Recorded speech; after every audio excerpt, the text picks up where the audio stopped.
TikTok TikTok বর্তমান সময়ে জনপ্রিয় short video sharing app. TikTok অ্যাপটি প্রথমে চীনের ডোয়িং নামে সেপ্টেম্বর 2016 সালে চালু হয়েছিল। এরপর 2017 সালে ডোয়িংয়ের আন্তর্জাতিক সংস্করণ হিসেবে এটি টিকটক নামে বিশ্বব্যাপী পরিচিতি লাভ করে। 2020 সালের মাঝামাঝি সময়ে টিকটকের বিশ্বব্যাপী ব্যবহারকারীর সংখ্যা ছিল প্রায় 693 মিলিয়ন। বর্তমানে টিকটকের জনপ্রিয়তা বেড়ে বিশ্বজুড়ে টিকটকের ব্যবহারকারীর সংখ্যা গিয়ে দাঁড়িয়েছে প্রায় 1.59 বিলিয়নে। টিকটকের জনপ্রিয়তা বাড়লেও এটি ব্যবহারের বেশ কিছু ক্ষতিকর দিক রয়েছে, যেমন সময় নষ্ট হওয়া। ছোট ভিডিওর কারণে মানুষ এটা একটার পর একটা দেখতে থাকে, ফলে পড়াশোনা, কাজ বা প্রয়োজনীয় কাজে মনোযোগ কমে যায়।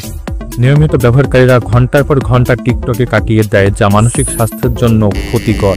অনেক সময় টিকটকে অশ্লীল, সহিংস বা ভ্রান্ত তথ্যভিত্তিক ভিডিও থাকে, যা তরুণ সমাজকে ভুল পথে প্রভাবিত করতে পারে।